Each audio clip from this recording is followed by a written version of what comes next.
Hello बच्चों, let's read this question. Question says that what does the presence of homologous organ in different animals indicate? तो इस question में हमसे कहा गया है होमोलोगस ऑर्गन की प्रेजेंस अलग अलग ऑर्गेनिज्म में क्या इंडिकेट करती है और इसके अकॉर्डिंग हमें डिफरेंट ऑप्शन दिए गए हैं। Option A different ancestry, option B common ancestry, option C independent development, option D dependent development. इस क्वेश्चन की की कंसेप्ट होगा। Key concept for this question is evidences of evolution, यानी कि जो भी हमें एविडेंसेस यानी सबूत मिले होते हैं अपनी स्टडी के अकॉर्डिंग, उनके डिफरेंट स्ट्रक्चर और ऑर्गन्स को जब हम स्टडी करते हैं तो हमें उनकी एवोल्यूशन की थ्योरी का पता चलता है, उनकी एवोल्यूशनल हिस्ट्री का पता चलता है।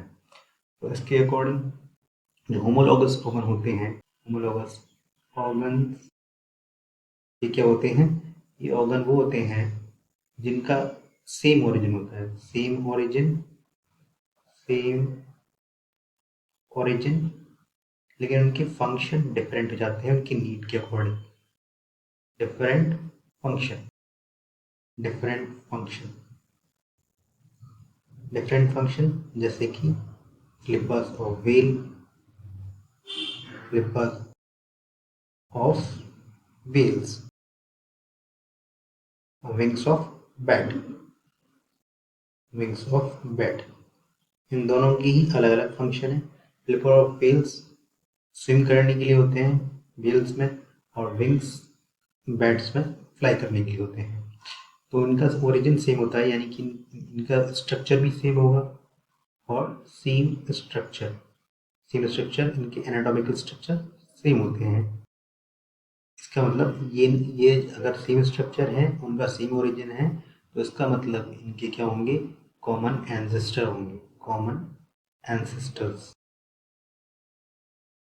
एंसेस्टर से ही ये जो आज जो लाइफ फॉर्म प्रेजेंट हैं वो उन्हीं से ही ड्राइव्ड हुए हैं। उनके नीड के अकॉर्डिंग उनमें कुछ मॉर्फोलॉजिकल चेंजेस आए हैं, मॉर्फोलॉजिकल डेवलपमेंट हुए हैं और एडेप्टेशन हुए हैं, इसलिए आज वो अलग दिखते हैं। तो इस क्वेश्चन के अकॉर्डिंग, इस एक्सप्लेनेशन के अकॉर्डिंग करेक्ट ऑप्शन होगा option B common ancestry. Different ancestry नहीं होगा, डिफरेंट एंसेस्ट्री में एनालॉगस ऑर्गन होते हैं, यानी कि उसका एंड जो फंक्शन होता है वो सेम रहता है लेकिन उनके ओरिजिन डिफरेंट होते हैं, यानी कि इनकी एंसेस्टर डिफरेंट होते हैं। तो ये इनकरेक्ट हो जाएगा option A. Option C is independent development. Independent development में होमोलोगस ऑर्गन से कोई कोरिलेशन नहीं है, तो ये भी इनकरेक्ट हो जाएगा। इसी तरह डिपेंडेंट डेवलपमेंट भी इनकरेक्ट होगा। This is the overall explanation for this question. Hope you understood that. Thank you.